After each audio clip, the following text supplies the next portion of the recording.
Hello, everybody. It's Michael Hollands once again for Sound of the Movies. Today I have the pleasure to be joined by cinematographer Mark Doering-Powell. Over the course of his 30-year career, Mark has not only received multiple Emmy Award nominations, but is also a proud member of the American Society of Cinematographers. Mark has shot films and TV series such as Seeing Other People, Telling You, Family Affair, Everybody Hates Chris, Glory Days, Uncle Buck, How to Live with Your Parents, Hindsight, Just Add Magic, Grownish, and many more. It is my pleasure to welcome Mark Doering-Powell. Thanks for having me. It's great to have you on my show. Thank you very much for taking the time out of your schedule. I really appreciate that, Mark. Mark, at first, I would like to know what sparked your interest in movies and storytelling. Was there any pivotal moment or experience which got you all excited about this business? It probably had a lot to do with the fact that my parents ran a video rental store near an air base in Germany, and that's where my dad was stationed. And when he retired, they sort of took on that store, and I helped them there. So I was exposed to a lot of films, watching a lot of movies in that way, and going to the cinema, of course. So that was definitely an influence on my side. I did go to art school at Pratt Institute in Brooklyn for painting and graphic design. Is how I began, and I discovered in the basement of one of the buildings, which is where the film department was, that oh wow, they have a film department, great. And I sort of was poking around there and found that they had this little fledglings computer graphics department, and it was just all in this little basement corner of the building. And it was just so amazing. And I immediately switched my major at the end of my freshman year, Huh. and um, it was wonderful. It was really sort of combined sort of my knack for technical things and sort of the artistic and sort of just it gave me everything I needed to be. I was just so curious about all of that, you know. So that environment definitely influenced me in New York City when I switched majors there. And then it just sort of went from there. When I graduated, I just kept working in the industry and working as a photosonics technician in New York City, and then I moved out here. Thank you very much, Mark. Are there any directors or fellow DPs that you look up to in particular? Oh, Roger Deakins, of course, Robert Richardson, Emmanuel Lubezki is one of the top ones that I love. Even so, all of his work, clearly, even the most recent stuff, of course, but even back to like Itumama Tambien, the just the coverage in some of the rooms were. I just remember seeing one where you were in this apartment building and a character would leave and there'd be some more dialogue, and then you'd pan over and look out the window and down at the car where that character now was, like just taking this complete approach of the location as it was, and giving you this sense of the setting that you were in. Just things like that. Really, I just love that. Those are probably some of my top favorites. Great. I mean, Roger Deakins, of course, I mean, he's one of the best of all time. And I think many people would, let's say, name him as one of their favorites in terms of work and also experience and influence. But the industry, of course, is filled or has a large amount of great DPs. Robert Richardson, of course, Shane Hurlbut and Salvatore Totino and Mark Irvin and Dariusz Wolski, just to name a few. So there's a lot of competition. Yeah, totally. I mean, Roger Deakins, there's this endless perfection there. The way he simplifies the frames. I mean, you can just spend so much time. You're in such good hands when you start watching one of his films. Every one of the films he's done is just a pleasure to watch over and over again. Yeah, there's so many greats. Mark, I know that many directors and also cinematographers, and before they get into the business and before they learn the ropes, they, let's say, shoot music videos or commercials, or at least they aspire to do so. Do you have any experience in that field, if I may ask, commercials, music videos, or do you plan to, let's say, do that down the road? What can you tell me about that? I just finished a promo recently, a 30 and a 60, which I am NDA'd on, but it's for a Netflix show. So I do dabble in the commercial world. It's tricky because I work so much in longer term series work that you often don't have those contacts. Mm-hmm. At least that's the case with me. I'm just, like the last season of Grownish I was prepping from December and then fully from January and onward. We were shooting February through June, and it's nonstop, including I had to do a little bit of weekend work. There were some 6-day weeks for me because of having to prep with some directors. With just COVID made it very difficult to try to prep.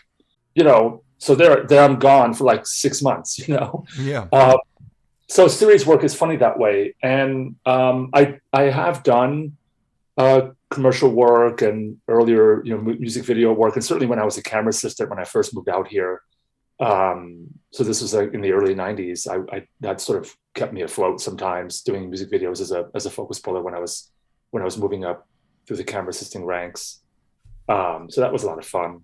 So I've dabbled in everything. I've definitely done a fair share of VFX. I sort of got into that a little bit, doing sort of VFX units, second units, motion control jobs, so on. Just, I think out of my technical curiosity, I sort of get really excited about that type of thing, like how to use technology to craft images, So that's always a fun thing for a lot of cinematographers, I think. We're sort of attracted to that. So that was definitely something that I did for some time as well. So through the '90s, and my first series I did was Even Stevens. Actually, that's not true. The first series I did was second unit for Christian Sebald, a fellow ASC member. He's one of my mentors. And he had put me on a show in 1994 on a live action Nickelodeon show. So that was really my first time I worked on a series.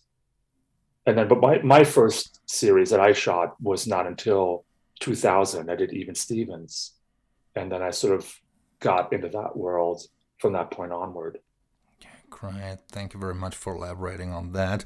And Mark, of course, I also looked up your IMDb credits, so I wouldn't miss anything. And IMDb says you were a camera assistant on Schindler's List, yet uncredited. Is that a fact?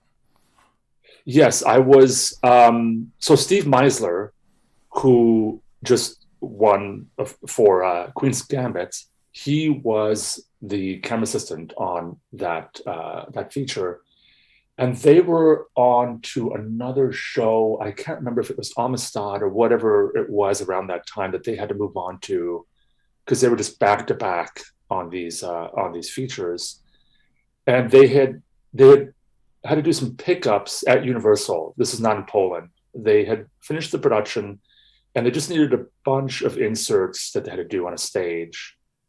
And it involved they had to do I don't know if you remember the close-ups of the name inside the ring and the close-ups of the typewriter typing the names of the list.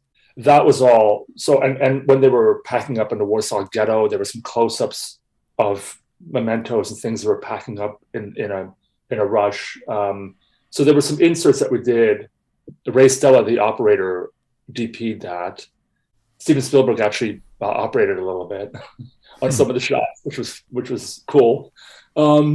Yeah, so I did that. That was basically sort of the second unit pickup shoot for Schindler's List that I was involved with. Great. So it's such a huge and powerful movie, and one of Spielberg's very best. And I think that was the first time that he worked with Janusz Kaminski, right? Yes, he did an amazing job. I mean, just that is, like you said, that is such a powerful film. It's one of my favorites. in every way. The performance isn't that, the acting. I mean, the story is so powerful. I mean, it's a great film and looks fantastic. Janusz Kaminski did such a fantastic job on it. Mark, needless to say, before you have had the opportunity to become a cinematographer, you also had to learn the ropes. I mean, I don't think anybody gets into this business and becomes a cinematographer right away. I mean, you were a focus puller and the camera operator, and you did some second unit work. And how did everything come together for you? How did everything take shape back then? It's a confluence of factors and luck and just, keeping at it, I think. Definitely, I always loved what I was doing. I loved camera, lighting, all that was just sort of, it's such an amazing field to just be immersed in, and as well as visual effects. So I think that type of curiosity just can really spark hard work and keep you going. I mean, one thing that happened too is I was camera assisting and focus pulling, and I was able to work with other DPs a little bit and learn from them, of course. But then I was operating, and I operated a little bit on NYPD Blue. I got called in to do some additional camera, and oddly enough, so that was kind of a high pressure show. Like when I got to work, all the assistants were like sort of warning. And the DP came up to me and just sort of said as well, like, look, learn all the names, get ready. It's going to be really hard. And it wasn't, it was demanding work, but I just had such a blast doing it. And I had a knack for what they were doing. They were just doing a lot of camera movement. And I was able to sort of fit in with the A and B camera. I'd set up my shot really late to wait to see what they were doing. And maybe even sometimes too late. And my dolly grip was really cool, though. He was very chill. He was like down with it. We could just really, really quickly set something up right in the last minute when I knew where I could be. And I was just able to do some cool stuff. And they kept calling me back, which was fun. But then I got a call to work with Sean McNamara, a director I did a shot for quite a bit. And he called me for a feature. So I couldn't continue with the operating. So I'm sort of bouncing back and forth a little bit, like operating a little bit here and then DPing and maybe doing some weird special effects units for something with a VFX supervisor that I worked with a lot, Craig Weiss over at CBS Digital. And just sort of, it was varied. It was very, all the work was different, so it was a good way to have a broad cross section of things that you could learn. Yeah. So I guess I was very fortunate in that regard, Based on what criteria do you actually accept the job? Is there a criteria for you? Sure. It's funny. I've been in a position where I think I've taken most jobs that I was offered. There have been, I've gone to there was one meeting once I went to years ago, and the director had just gotten off a plane from New York, and I had read the script, and I was so excited to talk to him and see what he had in mind. And he was completely jet lagged. He was completely unprepared. He just got there. It wasn't his fault really. He just landed there. They'd scheduled this interview with me, and he was trying to go through it and sort of catch up. I was like sort of way ahead of it already and trying to find out what we might do. And everything he was telling me, as a matter of fact, on that, like, I love handheld camera work, and I did not think this feature that we were about to do was in any way supposed to be handheld, but that's what he was pitching, and of course that's what then I have to do, and I just thought it was kind of wrong, and in the end that didn't really work out, so like in that way I was like, all right, this is really not going to work out. This is not really something I can wrap my head around. So that was one instance years and years ago where it just wasn't I think for both of us, it wasn't a good situation to be thrown into. And then maybe he ended up doing it a different way regardless. But you just don't, if you can't really honestly get excited about the way that the director wants to do it, then that's really difficult, right? Like, how do you say, like, oh, that's super cool when you don't think that, but fortunately, I've been in a situation where I mean, really, 99% of the things I'm sort of presented with, and the directors and the producers I'm working with are, they're all really good people, and they have great ideas, and they have a vision and passion. So I guess in a way I'm lucky. I've been in really good situations all the time. It could just be sheer luck. I mean, that is really it. I've not really been in a situation where I've had to try to get out of a project, or say no. Most things that come my way is like, oh, great, that'd be fantastic. Let's do that. What brings out the best in you? Do you like to work under pressure, or do you think you need more, let's say, leeway? How would you describe that? The work with directors and the process of finding a common ground just to make sure that you find a solution which ultimately pleases everybody. I think by default, my type of work is quite a bit under pressure, and that's not necessarily a bad thing. I mean, it's all things that you can manage, and sort of desperation kind of gets you some of the best results sometimes when you have to figure something out. You have very little time to maybe pull something off. So I do enjoy that as well. Some things do take a little more prep. Some of the VFX things I've done could be 10 days of prep, 2 days of shooting, 1 day of shooting, something like that, or longer. Could be more prep than that. And it really varies on sort of the requirements of each gig. But I mainly don't have the luxury to prep a lot in series work. You get a couple of days to get it right.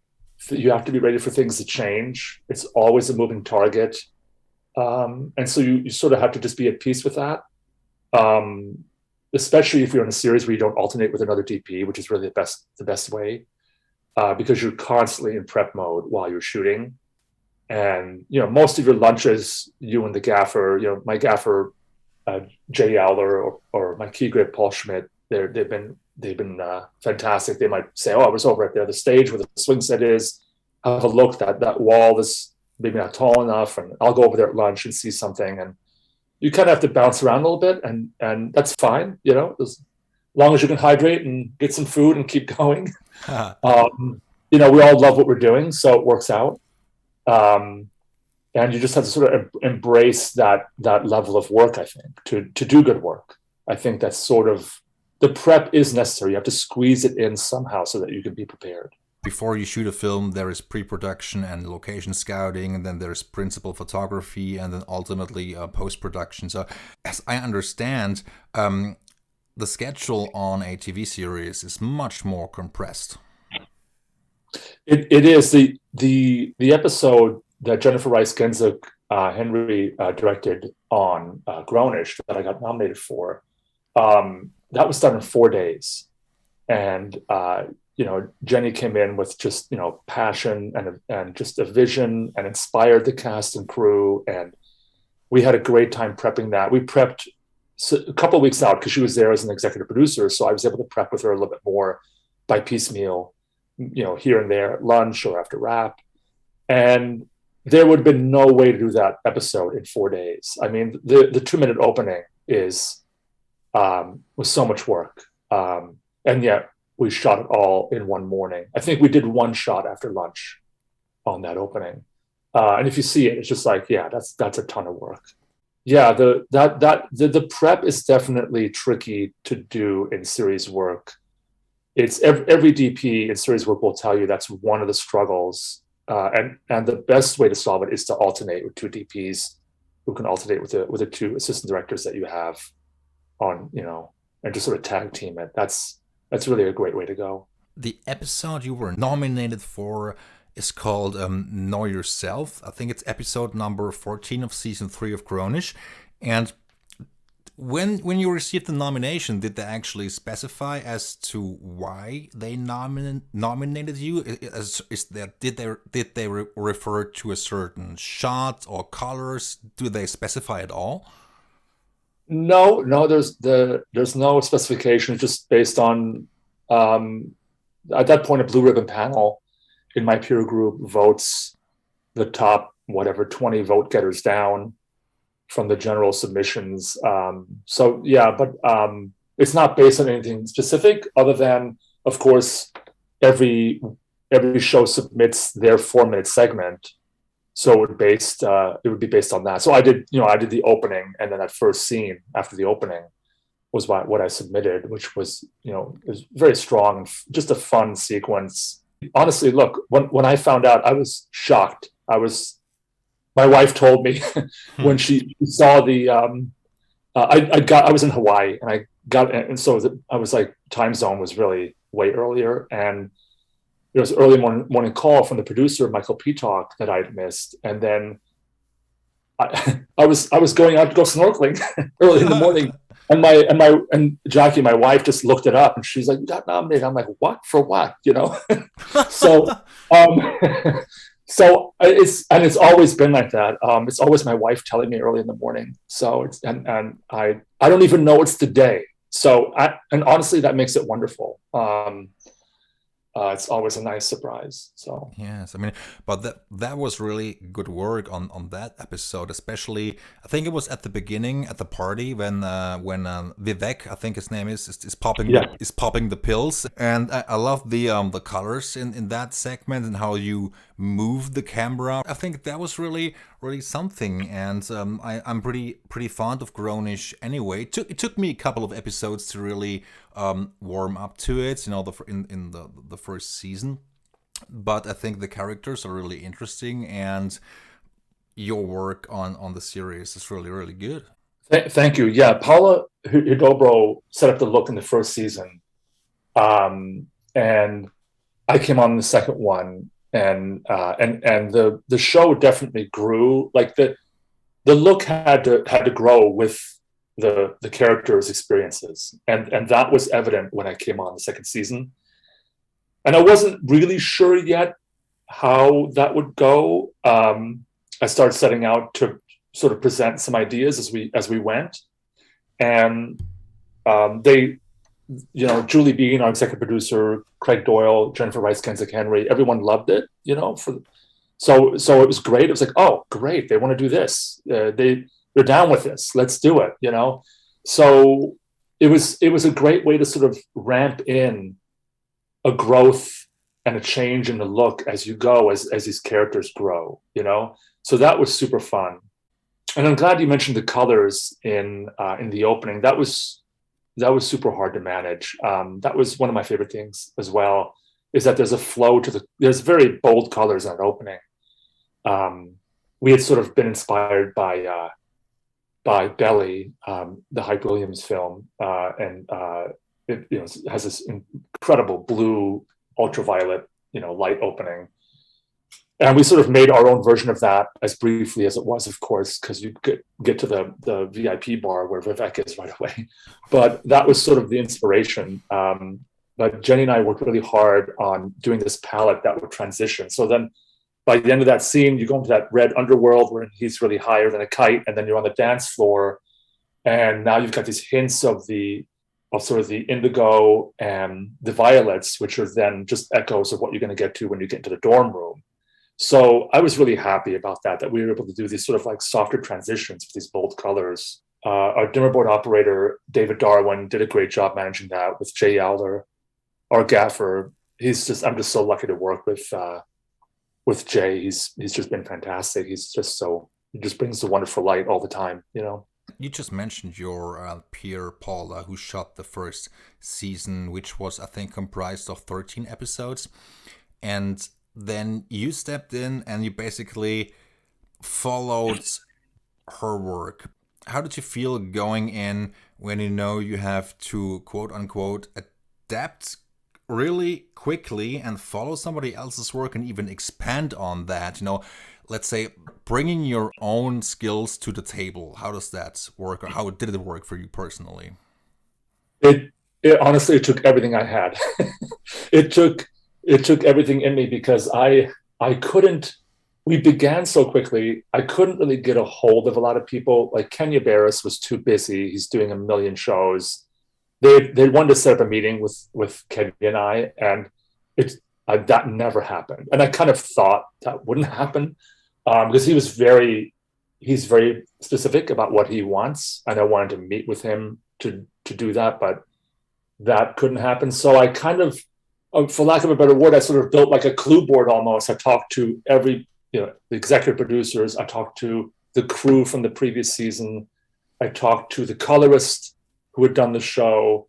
And I just sort of tried to put together this reliable picture of all the pressure points that shaped the first season. And you also learn, you know that there are things that everyone embraces in the beginning that you may not be your favorite way of doing it. And you want to find those. Like, yes, here you have the show, there's a whole season, but maybe you got done and they were already saying, yeah, maybe next season we won't do that. And you want to sort of like get a feel for what those things were. Just because they were done the first season doesn't mean that they would have continued doing those. So I had done that. And I was honestly, that's just the type of prep that every DP has to do, where it's just not something you really take credit for, but you just have to try to get an idea of what the show needs and what the executive producers want to do going forward. And most of all, I knew from the scripts that were coming down, my thing was like, the show can grow. The show can move. It can grow, it can change, it can go with the characters. And that, I think, was the best guiding light for all of us to move with.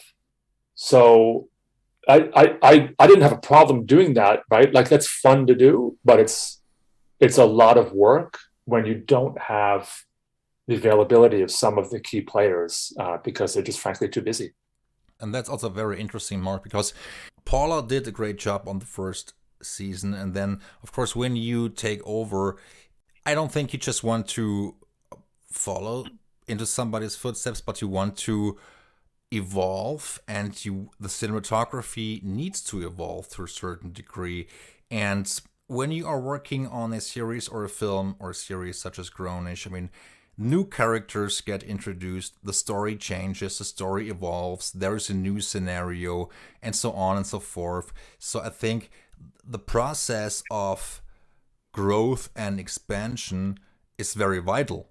Yes, yeah, I agree 100%. I think, look, I would bet you Paula would have done things differently as well, or would have grown with it and changed things and brought new ideas to the show as grew through the scripts and the stories and the character arcs.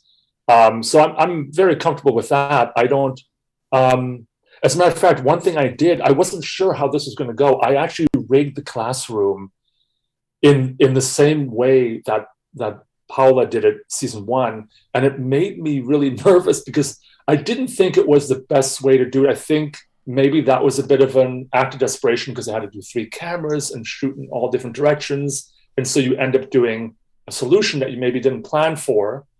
And so you have this really soft light from above that's getting, sort of like a very even light, which is fine for a classroom. That's why I did it there. But we actually rigged it 2 ways. We had in the background, we had sort of a second way that we were hoping to use. But I didn't have a one-liner, didn't have a schedule yet. So I told Jay and Paul, Keegerp and Gaffer, that I'm working with, I just said, look, let's just do this. Let's be ready to do it this way, because we might be in here having to do this in one morning with all this page count. But hopefully we can just pull that Moz away and do it this plan B way, which was our plan A. And fortunately, that's really how it went. I never had to do the sort of season 1 methodology that I don't think, from talking to the colorists and so on, that method ended up getting really yellow because it's going through unbleached Moz, and it was getting too warm because they're dimming down tungsten lights and so on. So I knew from the colorist, because he worked with Kenny Barris, that was not something he liked.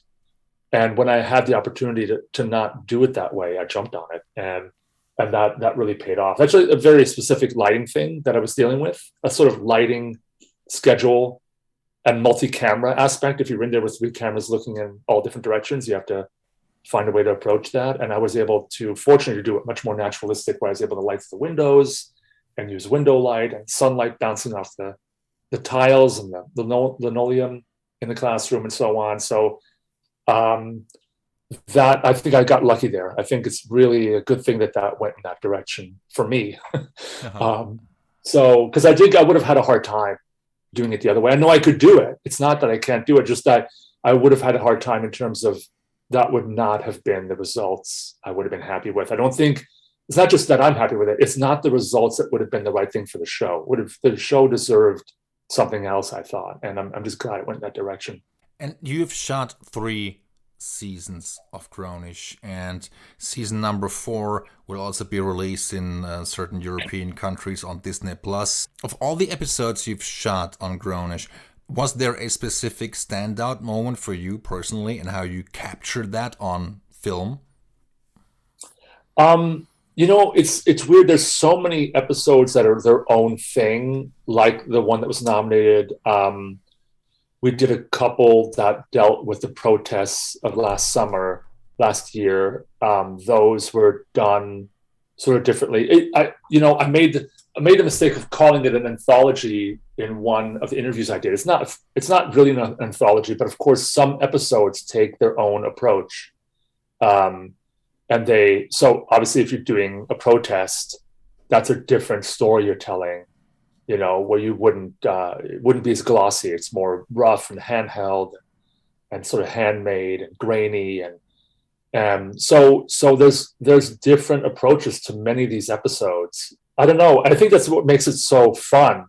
Both for us as filmmakers and for the audience, right? Like they are seeing a little bit of something different every once in a while. It's not the same formula. And that's great for the show because it fits the character arc and story, and it's great for the audience. And it keeps us as filmmakers, the crew and myself and the producers, we're jazzed about it because we're doing different things. So we get to stay excited about it and do different things. So it's a real win-win-win in that regard. So I think that's where it is. It's not just one episode that sticks out. There's definitely quite a few that do that for me. Great. And Mark, I would like to talk about the process of working with young actors versus more experienced actors or actresses. Where do you see the difference? Do you think that younger actors and actresses are more open to guidance in terms of teaching them how to move and get the best performance out of them? Yeah, I don't know if there's an age component to that necessarily, but I will say this cast is truly amazing. There's an incredible young cast, this ensemble, and so with some of the bit players that come in for certain parts, you have people that are less experienced, right? Like some people haven't done that much. So they come in. There's sometimes some of the best characters that come in, making you laugh all the way, but they may not even know how to hit a mark, right? Like, and that's fine, and they are. Everyone has been so open to helping us with the blocking. So the entire cast, I mean, they are truly lightning in the bottle. I mean, Trevor Jackson, I've done scenes with him where Jens Petrowski was following him on Steadicam through this classroom as he's sort of holding a lecture. And he has so much energy. The guy takes 2 steps and he's 25 feet to the right or left, and it shows. If you see the show, he's just so great. He's doing a lot of ad libs and he's making the performance his own. He's making the scene his own. And every take might be a little different. And Jens is just killing it, staying with him and making the best of where he goes. Jessica Lopez was also doing Steadicam for us as well. She was in the same boat with some of the Steadicam sequences we did. I love to use Steadicam for that reason, because the operator can make the best of where they go when they really have a free form type of movement to their performance. And really, Yara Shahidi, I mean, first of all, it's amazing that she is playing the part of a young woman that's navigating her sort of ups and downs through her college years. And while at the same time, she's attending Harvard on the other side of the coast. And she's flying back in and comes in to us, and she's brilliant and funny on take 1. And so she's a total she's a total pro in that regard. Like she comes in and take one, she will be on her mark. She will.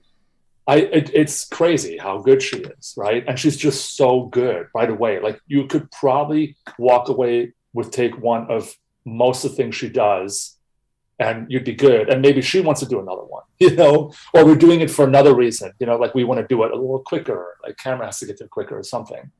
So the cast is also very varied in the way they work, but they're all super cool with helping us with the blocking. If we want to tweak something and move them, they're just, always very accommodating. They've been so helpful through and through in all 3 seasons I've done. The show has a great cast, and I think one of my favorite characters is Aaron. I love the way he acts and his mannerisms and how he delivers the lines. So Aaron is one of my favorites, and of course Zoe, and there's Luca and so many others. So the whole gang, so to speak, of the college years. So that's really interesting, and the story is about young people who, let's say, struggle with life and studying, and also to a certain degree it's a coming of age story. And you could also say it deals with the fears of the characters, relationship issues and insecurities and so on. So that aspect of the show is one of the most interesting ones for sure. Yeah, I think you nailed it there too. Aaron, Trevor Jackson, you see so many scenes. He began as a resident advisor. He's a year ahead of them, and he oftentimes, when there's arguments among them, he's trying to mediate and fix it, and then then you cut to him again. He's sort of like agreeing with one side or the other, like they're not wrong. And I go to color correction, and I'm laughing all the time. He makes me smile all the time in the way they go to his reactions to sort of inform you on the scene. And I also love the writing is so good. I mean, they often solve their problems when they talk things out. They're often referring to their own mistakes in previous seasons, which is more so as you go on through the seasons. They refer to, hey, you did that 2 years ago. Why are you bagging on him? So it's this great ecosystem, this great sort of garden that they're in of their own experiences, which the writers are so great to go back to. And I just think it's a terrific world that they've built, and I think that's why it works. Like the audience is just so vested in it because they know, oh yeah, she did do that. Yeah, what's she talking about? And it's very well tied together that way, very cohesive. And yeah, I think the characters are wonderful that way. Yes, absolutely. And Mark, I actually tried to rewatch all of the episodes and the V series which you have shot and worked on, but there is so much stuff, and I couldn't possibly have rewatched everything. But what of course strikes me about your work is the adaptability also, because you have also done some great period looks on Everybody Hates Chris and Glory Days, and also Hindsight. Do you think you have a certain style, or how would you describe your own style, and also how you, let's say, move from project to project? I think I always start from a naturalistic point, even if I'm doing a scene where there's really bold colors or lighting and so on. But I do tend to start there, and I think that, and of course, then the second thing is, and maybe sometimes this is the first thing, is does this need a lonely feel? Does this need a bittersweet feel? Like this scene is like fear of missing out. Like there's like some wonderful slash of sunlight coming in, and you're hearing the kids in the playground outside, and the sense inside is that you're just sort of like isolated amongst the crowd. Like what's the feeling that you're trying to do? And can the light and the camera help that? So I definitely start from those points, right? Because that's how you're going to be able to create images that lend itself to the story and the characters the best. So that's the fun part for me, and I think that's sort of common to all the things I do. I definitely try to make things. I don't like to do things that look like the last thing I did, I suppose by coincidence, I might end up on two things where that might happen because one thing lends itself to another, but it hasn't happened so far. I feel like most everything I've done is quite different in some way. And there's a lot of factors that go into that beyond the two that I just mentioned, that make you craft a way that you solve it with the cinematography. Can you keep that up? Like what are you building? Whatever you're building has to be able to keep up with the schedule. You got to make your days, Yes.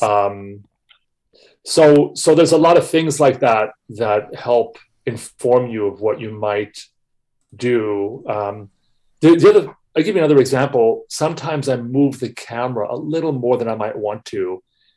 And I've been in situations where that worked out great because I'm dealing with the operators are dealing. I got 3 cameras. The operators are dealing with no rehearsal or very little rehearsal, and people and things are being ad-libbed and changing, and they might get caught off guard. So, and I don't, it doesn't always have to be like a robotic camera move. They're following them fine, but the operator might be like, I gave them kind of a haircut. I'm like, no, that's fine, totally natural. They jumped out of their chair, and you followed them just fine. But sometimes like kind of like organic movement helps those shots cut together because you're building in a bit of this organic imperfection, right? And if I really had my druthers, I wouldn't do that maybe, but that is the best solution so that it kind of works as a whole, So it's not always what I might like 100%, but I'm trying to think of a way like what works for this show, what works for this scene. You have to compromise a little bit and find something that lets it work as a whole, Thank you very much for elaborating on that too, Mark. And in my introduction, I also mentioned the ASC, the American Society of Cinematographers. At what point were you asked to join this group? I was in Atlanta on a series called Hindsight, another period piece, which I love doing. And I was so I was asked to join. I flew back for my meeting. And I remember I flew back a lot of weekends anyways, just to see my family. I'd get down with a night exterior, have my carry-on right there, drive right to the airport, fly home on a night exterior Friday night or maybe even Saturday morning. And I remember having to cut a new reel that did this justice. And so I was pretty much almost every weekend for months flying home to edit. I had my laptop with me in Atlanta, but I had a better system here at home. And I just, flying home, I'd be able to edit for a couple hours, spend time with my family. And it just took me forever to get this done. And I guess it worked. I was able to get in with sort of trying to present my best work to the members that were in that process. So that was 2014, and it's such a highlight for me to be part of that society. I've been trying to be involved in a lot of things they do. In the Future Practices Committee, we did some work during the pandemic, election committee, so on. So I love that organization. I try to do what I can to help and be part of it and work for it. And it's a great group of people. It's an organization that's constantly looking at the future, both with its membership and to what technology is bringing us and how to adapt to that. And you won't find another organization that's like more ahead of the game that way. Like they're really trying to adapt, and it's you can see that when you're involved. You can just see the master classes they hold for students and so on. And they've got a great mentorship program where they really pair up a lot of young filmmakers with DPs, and they really, really work hard. It's a fantastic organization. So I'm so glad to be part of it. And I think it's also a great opportunity to exchange, ideas and thoughts and share some of your experience, when it comes to the mechanics of shooting a film or a 30-minute comedy show, and discuss ideas in terms of the setup or camera movements and so on. But I think that's very important to communicate and to interact and also to do some networking, if you will. Yes, think about it. DPs are so isolated, right? They're in their own projects. You might be alternating with another DP. There might be a second unit, but I think the ASC was just that being able to get together with a group of other cinematographers and discuss what you're doing. I mean, we all call one another. I call, Armando Salas or Eric Messerschmidt or what, I'm constantly calling people to solve something or ask their advice. And we all try to pick each other's brains and a little bit of expertise if somebody's gone down a rabbit hole to solve something on another show that, took 2 weeks to figure out. Because some of the stuff we do is so rare, and trying to solve some of these problems is not like something you just Google. There's so much like that. There's so much of the hitting the moving target on any project. Something's going to change. What's weird? On most, at least half of the series I've done, 2 or 3 weeks out, you might say, okay, we're going to start on these sets right here because those are ready, and then on the other stage is building these other sets, and then after that we'll go on location. And 3 days out from shooting, or maybe if you're lucky 4 days, it's like none of those sets are going to be ready yet, and we got to go on location first. And when we come back, the sets you have not rigged yet that you were going to rig while you were on location to begin with are the ones that are first up now. And that has happened time and again to me. And it's just because scheduling is always cast availability first.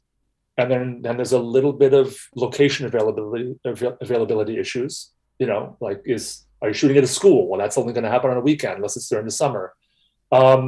So those things really shape the schedule more than anything else. All of us that are doing the show, that are rigging it and working on it, we can adapt, we can change. But it is ironic how that has happened so often. And you just, after it happens to you 2 or 3 times, you're like, I'm going to be more ready for this now. It is something, this moving target thing is something you have to be at peace with and embrace and just make the best of. Mark, how do you know which camera you have to use or which camera you would like to use in order to achieve a certain look? When you look at a character and you say, well, I want to use that lighting, I want to use that look because it perfectly suits and reflects their personality. And how does that usually work with you, especially on Grownish, for instance? On Grownish, I did embrace most of what Paula had the previous season. I began with that. And it's funny, I wouldn't have picked the Leica lenses had I done the show originally. But I'm so glad that she had, because I was like, I'm gonna keep those, because why? Didn't really have a reason to change those. And I love those Sumiluxes now. They're just fantastic. And I do have a filter recipe I use on Grownish that's pretty involved. So I was able to knock those back a little bit. But I think mostly I don't pick a camera necessarily based on that. I think we're in a point now where the cameras can pretty much be made to look, what the camera is giving us can pretty much be made to look whatever way we want it to look. There's ways to craft what you are recording and how you're lighting it, and then how you're doing your final color, that can make all these cameras pretty much match together.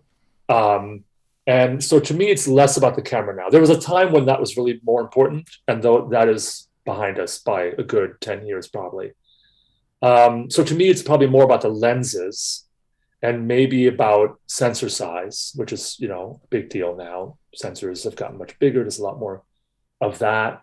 And I might toy with those ideas. And I think it's too long of a list to try to describe all the factors that would go into that.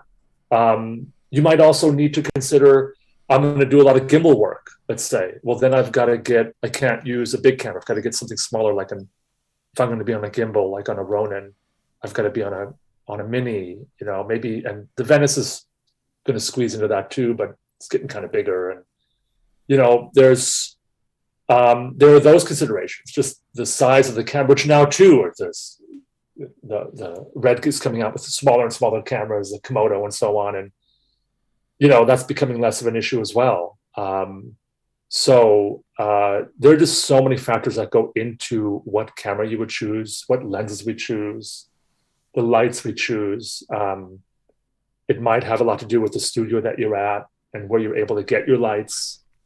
There are, every show is a definite Venn diagram of trying to solve all those factors and seeing which of the circles overlap and what your solution is to that particular show. And I think it may take a lot of time to actually figure that out, and also to follow the story, making the show look more glamorous, as for instance when Zoe becomes or decides to become a fashion designer. So finding the right look and to make sure that all bases are covered, so that can be, I think, a very, very long-winded process at times. Yes, you're totally right. Like the fact that Zoe embarks on a fashion major definitely led to glamming it up more in the look, to sort of echo that a little bit. And you're right. There's a lot of things that go into that. And also, let's not forget. I mean, Kristan Andrews is our production designer on that. I've worked with her. I've worked with her on that first show. It's something about Nickelodeon show I did second unit on, Christian Sabal. She was a production designer on that, and I've got a really great shorthand with her, and she's just an amazing production designer. The world that she gives us to set this show in is fantastic, and that has a lot to do with it. And then also Michelle Cole, our costume designer, she is amazing. She's been nominated for Emmys left and right. She was nominated for Blackish just now. I saw her at the Emmys, and both of them, Kristan and Michelle, make my job so much easier just by what they provide for us in front of the lens. And I'm so lucky to have that type of quality each and every day, and especially because we are in a hurry. We're got this fast schedule. If I don't have to try to cheat and light it in a way to, I don't, that back there doesn't look that great, let me try to hide that, let me let that fall off. That's not something I have to do. Kristan and Michelle, they just give us such great stuff to work with. The entire hair and makeup team, some of the hair stuff that they do is just amazing. There's shots that we do where we follow a character sometimes, like we'll follow Zoe from behind her down a hallway, let's say, and you're just sort of doing it. You might do a shot from the front and then from behind as she's approaching a dorm room to go talk to Aaron or whatever, and then you realize like you've got this incredible work of art that you're looking at. That when you're following her, this hair that's been done it's truly a work of art, right? Like you're just following the sculpture basically down the hallway. I mean, it's just the stuff that we get to photograph is just so beautiful. So it's definitely made my life easier there. Was Grownish shot digitally all the way, or did you alternate? Oh, it's all digital. It's all It's all Alexa Mini. I mean, we really don't have a lot of time to be switching formats. I did toy in the third season. I sort of toyed a little bit with maybe should I do 2:1 aspect ratio, go a little wider because the ensemble cast, but then in a couple of discussions of that, we felt for a bunch of reasons, just leaving it the way it is good. It stays 1:7:8:1. When you come onto a show, you have to have a really good reason to change things. And I did change things. There's things that I made some huge changes. They just weren't in the camera package. They like, for example, I give you one big change I made if you want to hear this. Sure. There's the titanium bar. They had a bar that they had done all green screen outside. So what you see out these big windows was all green screen and all plates that they had shot. And so when you see the first season, there's a really excellent VFX work out. There's the focus pulls are timed nice. The background goes out of focus with the focus pulls. But invariably what happens in a television series, especially a half hour like this, is the effects house is cranking out these shots because it's all VFX. And I think few people realize that was all basically out the window. It was a virtual environment. And they did a really great job, but I'm looking at it going, all right, there's a shot they were rushed at, because they're just delivering way too many, a huge shot count for the show. And these shows edit and deliver so quickly. There's no time for a VFX house to do that type of work of a virtual environment for a half hour like this. So I came and looked at it, and Michael Peetock, the producer who brought me in, we were talking about it. I said, you really should. I said, you should do a background here. And he goes, yeah, but it's really close, right? I'm like, I know it's only 14 feet. And we talked about that. He's right? It's really close. I said, I really think it'll work. And during that prep, I went out and photographed at the Pixar campus, the GC3 campus out in Glendale. That's where that plate was. I did some photographs myself, and I worked with JC Backings to do a temp backdrop that we would make. And we made ended up doing our own custom backdrop. That was I think it was 110 feet long.